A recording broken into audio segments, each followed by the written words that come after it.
Nag-abot ng papel ang doktor kay Henry at hinuha niya ay may kinalaman iyon sa DNA test o ang pagiging donor nito. Your cells perfectly match with baby Darius. Ikaw sana pwedeng maging donor ng bone marrow sa kanya.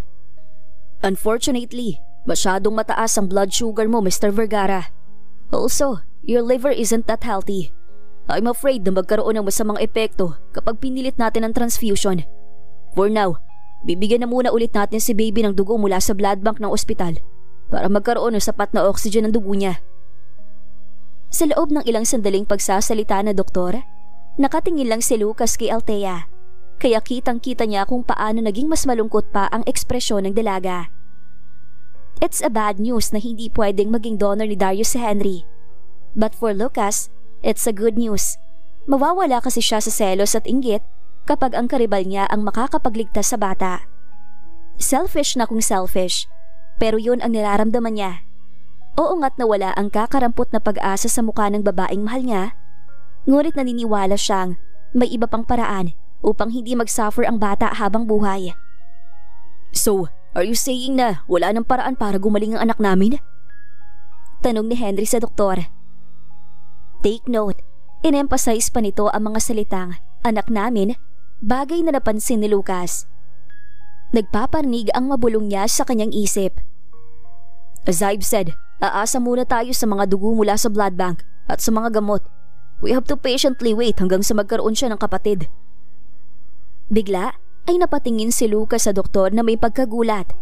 Gayon din ang naging reaksyon ni Althea. A sibling would be a better donor because he would share the exact same genes and cells with him or her.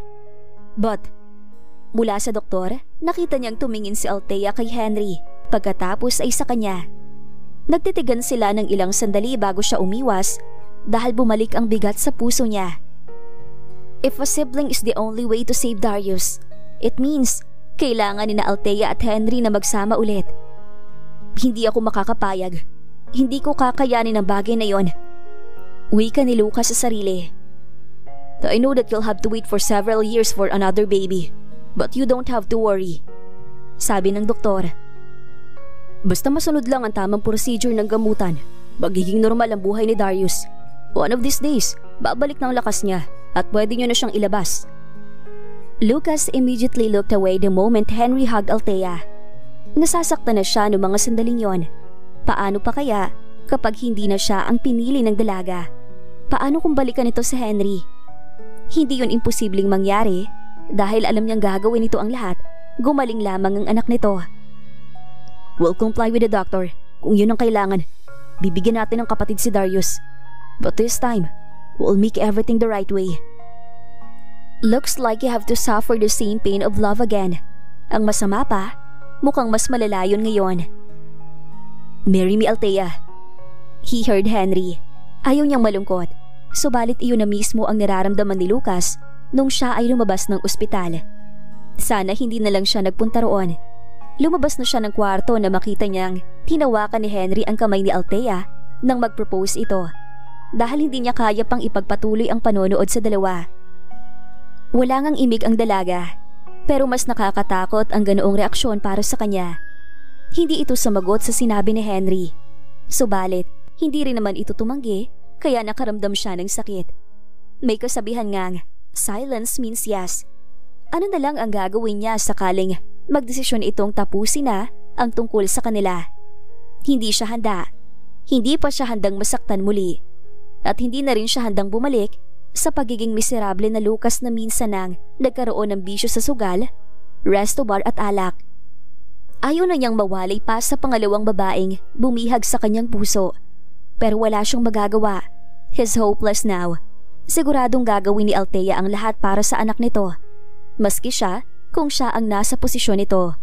Siguro, pipiliin na lang din niya ang balikan at pakasalan ng kanyang ex. Maisalba lamang ang pinakamamahal niyang anak. Maiintindihan naman niya ito sakaling ngang piliin ito si Henry. Pero hindi lang niya maiwasan ng masaktan ng lubos. Nahulog na siya kay Althea. Mahal na nga niya ang dalaga. Pumara siya ng taxi at nagpahatid sa bahay ng kanyang parents. Pagdating niya sa kanilang bahay, dumiretso na siya sa kwarto niya. Mahaba pa ang araw. Ngunit gusto lang niyang magkulong. Baka sakaling makatulog siya at pansamantalang makatakas sa masakit na realidad. He lazily lay down on the bed and immediately fell asleep just after several moments. Nagising siyang napakadilim ng paligid. Halos wala siyang makita. Gabi na, he drove his SUV to his favorite resto bar. Hindi pa man siya nakakainom ay parang lumulutang na ang kanyang isip. Wala na siya noon sa sarili nang simulan niyang umorder na nakakalasing na inumin sa bartender. He drank and drank dahil yun lamang ang alam niyang paraan upang siya ay makalimot at makawala sa matinding sakit na nararamdaman niya. Ininom niya ng isang tungga ang huling baso ng beer na binigay sa kanya ng bartender at pabagsak niyang ibinaba ang baso sa counter. Isa pa. Bulalas niya ng may kalakasan, dahilan upang mapatingin at mapalingon sa kanya ang ilang mga taong nasa kanyang paligid. Marami na noong tao sa resto bar. Malakas ang tugtog ng DJ at karamihan ng guest ay nagsasayawan na sa dance floor. Ngunit iba si Lucas. He only went there to drink and to get drunk, but not to have a good time. Wala siyang balak makipagkilala, makipagsayaw sa kung kani-kanino. He went there to forget. Inubos niyang muli ang beer na binigay ng bartender sa kanya siya tumayo. Sobrang hilo na siya. Hinahanap na ng kanyang katawan ang komportableng kama. He's about to go when the bartender stopped him. Sir, yung bill niyo. Pagpapaalala nito. Huminto siya. Sandaling pumikit habang kinukuha ang wallet sa back pocket ng pantalon niya. Naglabas siya ng ilang papel ng 1,000 piso at inilapag ang mga iyon sa counter. Keep the change pare, magkikita pa tayo bukas. Nahihirapan niyang pahayag bago siya nagsimulang lumakad. May mga iilang babae rin ang sumubok na harangan siya, subalit hindi nagtagumpay ang mga ito.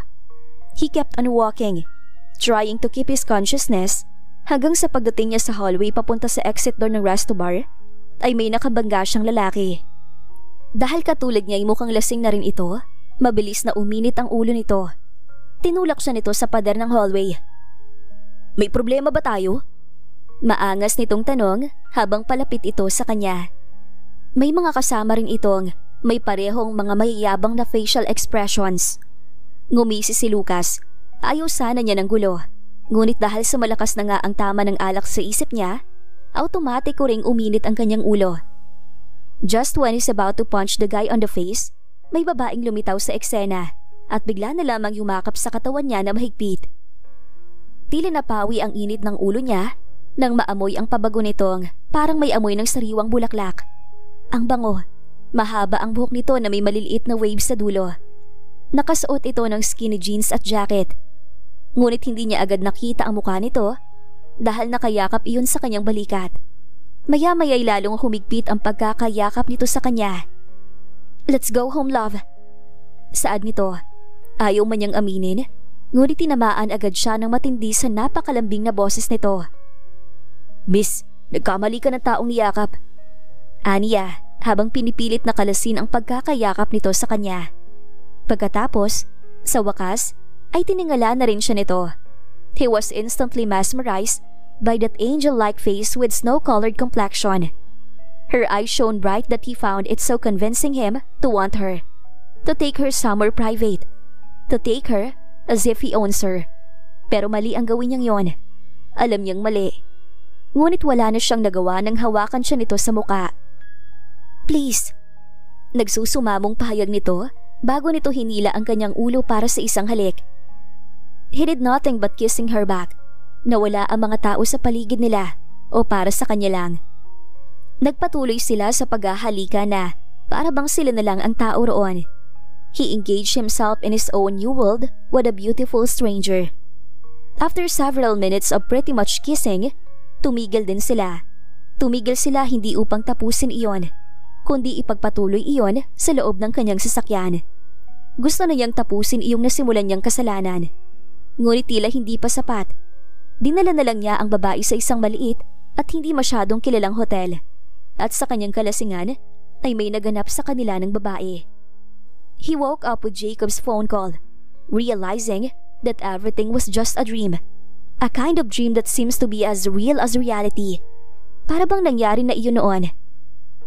After 2 days, hapon, Nagising na naman si Lucas pagkatapos ng parehong panaginip na napanaginipan niya noong nagdaang 2 gabi. Parang rutina na sa tuwing pipikit siya at makakatulog, ay magsisimula siya sa pagdadrive ng kanyang dating SUV papunta sa resto bar. At halos tanda na nga niya ang bawat detalye kaya naging malinaw na nga sa isip niya.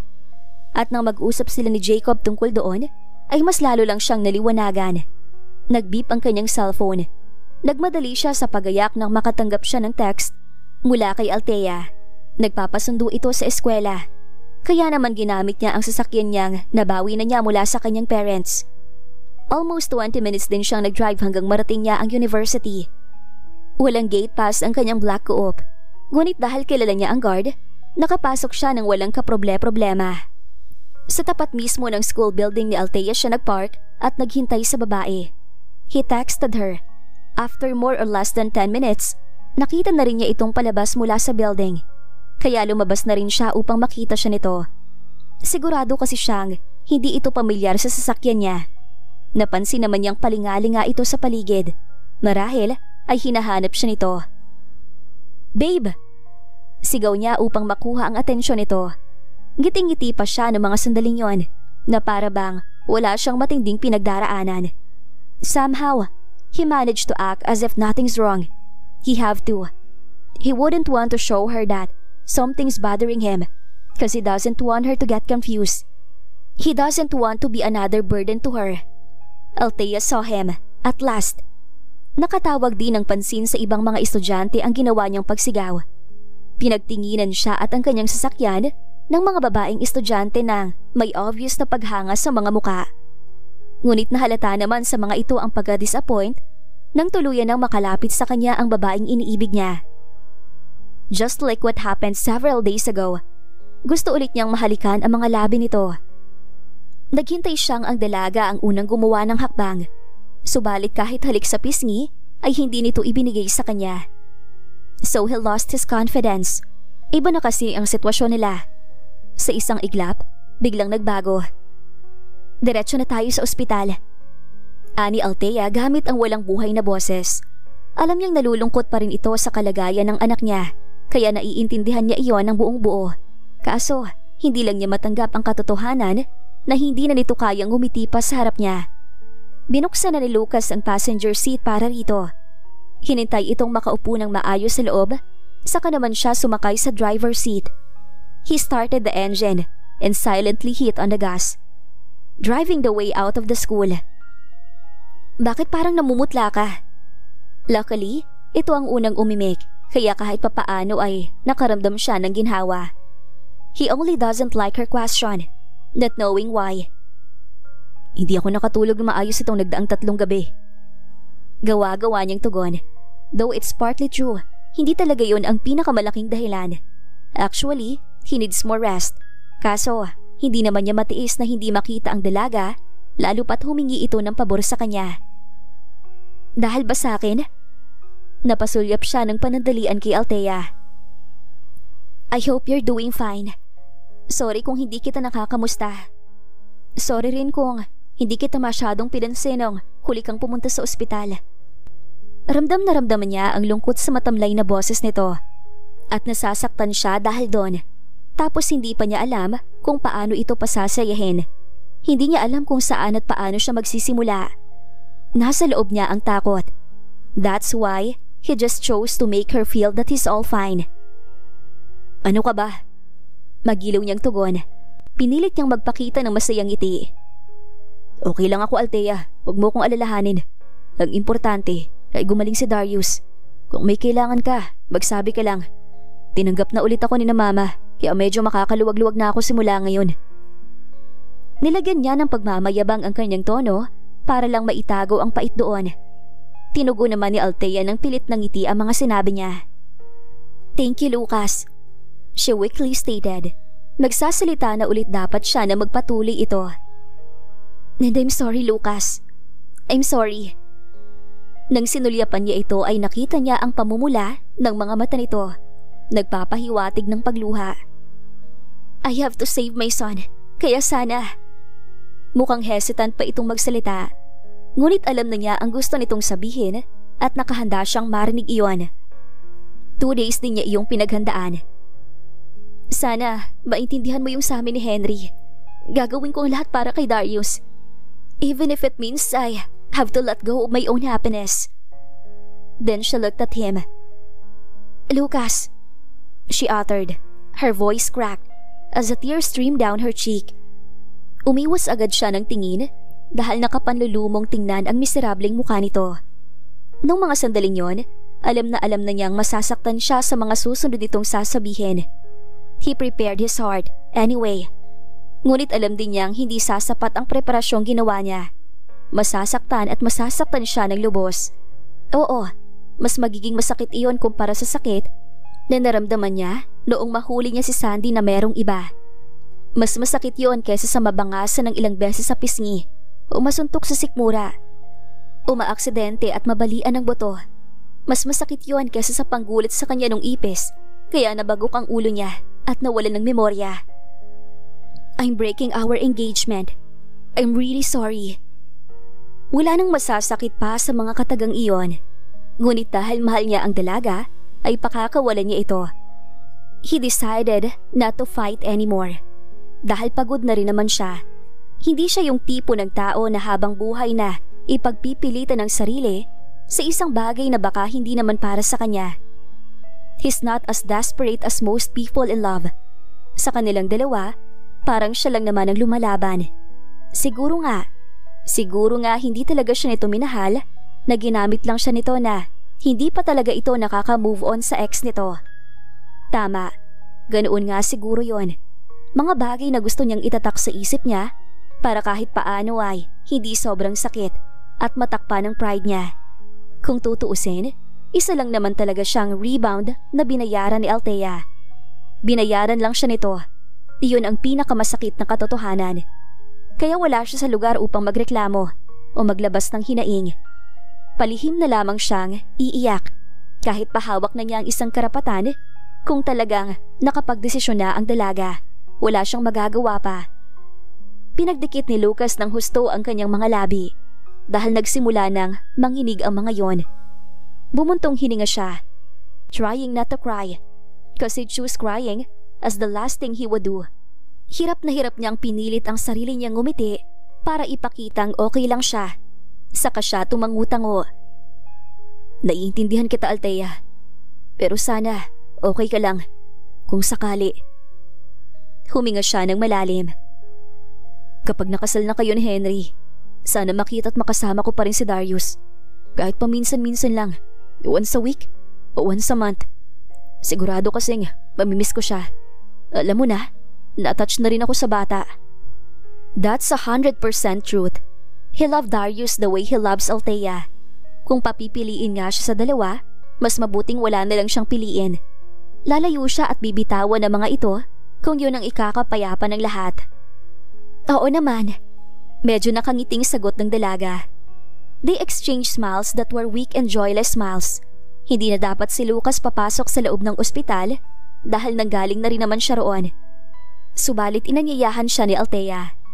Ngunit tumigil din sila sa lobby nang makita nila si Nelia. San ka pupunta? Sino nagbabantay kay Darius? Tanong agad ni Althea, hindi pa man nakakalapit sa kanila ang babysitter. Galing ako sa kantin, ma'am. Nandun si Andres. Sagot ng babae. Nga pala, kaninang tanghali, nasalina na ng bone marrow si baby. Kaya sabi ng doktor, pwede na siyang i-discharge anytime soon. Actually, ang sigla-sigla na nga niya kaninang nagising siya. Bone marrow? Nelia, are you sure? Lucas spotted a mixture of surprise and joy on Althea's face, and he found that expression invaluable. Labi siyang natuwa subalit inilihim niya iyon. Oo madam, babalik daw yung doktor mamaya para makausap ka. Tara, gusto ko na makita ang anak ko. Althea almost ran through the hallway. Sinundan ito ni Nelia hanggang sa nawala na ang mga ito sa paningin ni Lucas. Bumalik siya sa kanyang sasakyan, dala ang malungkot na ngiti. It's over. Hindi na siya kailangan doon. Tuluyan na kayang iiwas si Lucas kay Althea? At dito na po nagtatapos ang kabanata ng ating kwento.